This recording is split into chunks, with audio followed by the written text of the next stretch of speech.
Salut, salut, salut les amis et bienvenue. Apparemment, les évêques de l'Afrique ont fait plier le pape François. Le pape François qui est venu effacer tout ce que Benoît XVI avait fait. Joseph Ratzinger, vous vous rappelez, l'archevêque allemand, qui avait refusé toutes ces propositions-là. Il avait refusé et il avait dit que l'Église doit respecter la Bible et ce que la Bible dit. C'est ce qu'il a dit.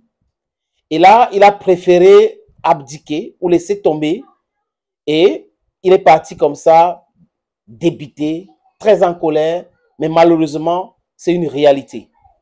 Et ça prend les Allemands. Vous vous rappelez de Martin Luther? Martin Luther qui avait contesté ce que l'Église était en train de faire. Et il avait contesté et il a créé le protestantisme. Je pense quelque chose comme ça. Je ne peux pas me tromper, mais les protestants ont été, ces mouvements religieux a été créé par Martin Luther, les amis. Donc, il a fallu un autre allemand pape. Il n'était pas pape d'ailleurs, mais il a fallu un pape allemand pour dire non, votre truc que vous voulez accepter là et tout ça là, moi, j'accepte pas. Les amis, est-ce que vous savez que même ce qu'on appelle Noël là, je vais dire Noël, pas Noël là, Noël, ne devrait pas exister? Ça ne respecte rien dans la Bible. C'est une fête païenne qu'on a transformée en une fête religieuse.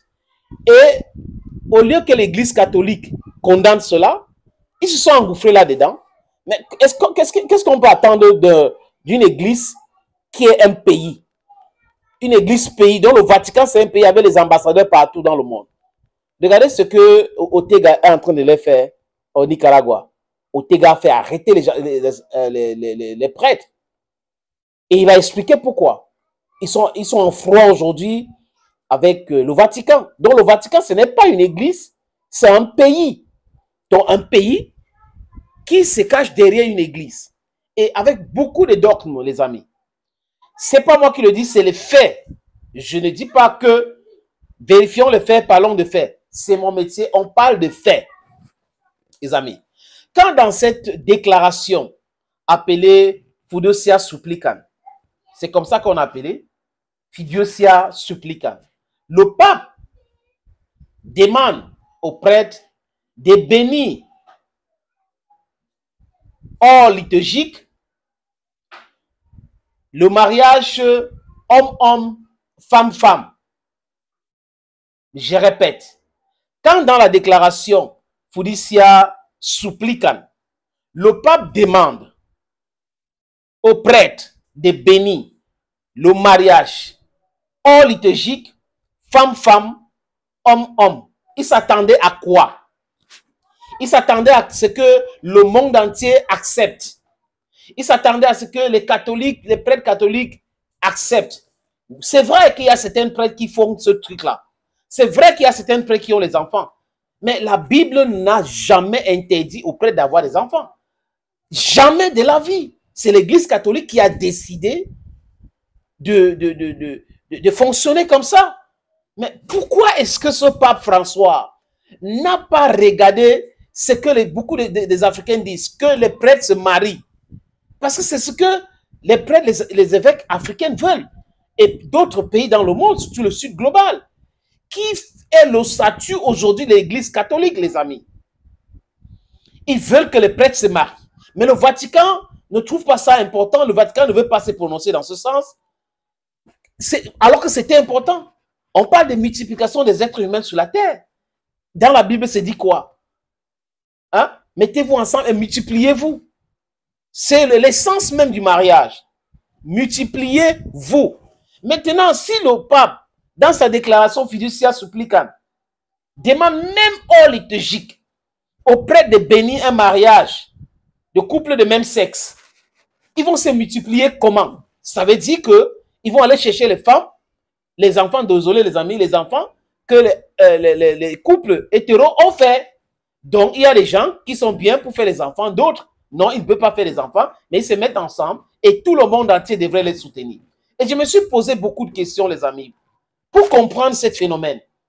Pour les histoires de couples dans le lit et tout, ça concerne les couples. Cette histoire existe depuis la nuit du temps. D'accord. D'accord, les amis. Mais seulement, là où vont les choses, ça dit que ça ouvre les yeux au peuple du Sud global et aux autres peuples du monde, que ces gens sont en train de faire toujours ce plan de réduire la population. Comment les êtres humains, pour les raisons de biens matériels, éphémères, peuvent se considérer plus importants, donc ils ont le droit de vivre. Et les autres n'ont pas le droit de vivre. Donc, parce qu'ils ont de l'argent comme les Bill Gates et les autres, il faut une politique de la réduction de la population, surtout en Afrique. Ça ne leur dit rien. C'est pour cette raison qu'ils créent des foyers de tension en Afrique. On peut créer des guerres ici, les gens peuvent mourir de faim et tout. Quand il y a Corona, on peut dire que les Africains vont souffrir, les Africains vont ceci. Les amis, alors ça s'est retourné contre eux. Et ils ont commencé à vouloir s'expliquer pourquoi est-ce que les Africains ont résisté. Toutes ces choses concourent à nous expliquer, et à vous qui m'écoutez, les amis, que nous sommes en danger. Et tant qu'on ne va pas se mettre ensemble pour défendre nos valeurs, nous allons souffrir toujours. C'est important aujourd'hui, même importantissime, de se mettre ensemble, de comprendre les valeurs et de respecter les valeurs africaines. C'est ça qui va nous sauver. Et la population, la démographie va nous sauver. Et pour les ministres de santé corrompus en Afrique, les gouvernements corrompus en Afrique, qui acceptent toutes sortes de vaccinations juste parce qu'on leur donne de l'argent, juste parce que cette institution très très dangereuse pour l'Afrique, qu'on appelle l'OMS et le Fonds monétaire international, leur donnent de l'argent. On doit faire très attention. Et ces gens ne se comportent pas de la même façon en Chine, de la même façon en Russie, de la même façon dans les pays arabes, mais en Afrique, c'est un terrain conquis. Qu'est-ce qu'ils font? Ils proposent toutes sortes de choses, les essais et autres, et on a des ministres bidons, les philosophes, ministres de santé dans certains pays en Afrique, qui vont accepter cela. Ils prennent de l'argent et c'est bon pour eux. Ils ont même l'autoprudence d'appeler certains parents pour les déconseiller de faire les enfants. Ils ont essayé avec le planning familial, ça n'a pas marché. Ils ont essayé d'effrayer les gens avec le sida qui tue tellement de personnes. Au Cameroun, à un moment donné, il y avait une campagne publicitaire qui disait que quoi? 11 000 Camerounais chopaient le sida chaque jour. Et si on faisait le calcul de 11 000 fois 30 fois 365, les amis, ça dit que c'était une catastrophe. Mais les gens, ils ont vite compris, parce qu'avec les critiques des médias, que c'est une campagne marketing mensongère. Et ils ont changé les tactiques aujourd'hui. C'est que l'Afrique accouche beaucoup d'enfants. Et le pape vient pour nous imposer ces choses-là. Parce que quand le pape dit ce qu'il dit là, les amis, c'est pour les Africains. Parce qu'ils savent que nous ne sommes pas, on est réfractaires à cela. Pourquoi l'Église catholique ne cautionne pas la polygamie alors que ça existe même dans la Bible? Pourquoi ce pape ne parle pas de mariage de prêtres alors que ce n'est pas interdit par la Bible? Pourquoi ce pape vient plutôt faire cette fiducia supplicante, une déclaration pour demander de bénir le mariage homme-homme, femme-femme? C'est parce que c'est dans leur plan. C'est dans leur plan de nous faire souffrir. Et ils ont reculé aujourd'hui, les amis. Et le Vatican, hier, jeudi, s'est expliqué encore que oui, vraiment, on n'oblige pas les prêtres à bénir le mariage homme-homme, femme-femme. On ne les oblige pas. C'est au cas par cas s'ils veulent vraiment.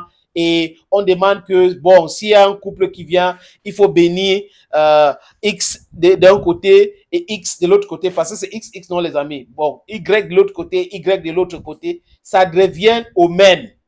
Et je suis sûr que les évêques africains ne vont pas accepter cela. Il est en train de reculer. Depuis un bon moment, ils sont en train de reculer. D'abord, le Vatican a fait une sortie pour essayer de s'expliquer. Et après l'explication, le Vatican revient encore pour corriger sa copie. Vous n'avez rien vu. Les Africains dignes de ce nom, normalement, devraient quitter cette église-là. On doit comprendre que c'est une grosse arnaque et ces gens ne peuvent pas venir nous imposer les choses. L'église catholique, les amis, a soutenu la colonisation. Je répète, l'église catholique romaine a soutenu la colonisation contre le peuple noir. L'église catholique romaine a soutenu l'esclavage. Ne l'oubliez jamais. Et c'est cette même église catholique aujourd'hui qui vient faire la promotion du mariage homme-homme, femme-femme. Vous n'avez rien vu. La jeunesse africaine aujourd'hui est bien éduquée, bien informée et bien outillée. Ce n'est pas la jeunesse d'hier. Et nous allons déconstruire tout ce mensonge-là pas à pas pour vous mettre sur les rails. C'est de ça qu'il est question aujourd'hui, les amis. Thank you, friends, for watching this video on this platform. Thank you for always being there. We take the appointment for some other time. But don't you forget, if you have time, please subscribe to the YouTube channel Bantu Media People, Bantu Media People, Bantu Media Authentique in French, en français. Senator Cletus, aka Ejawi Moses, subscribe.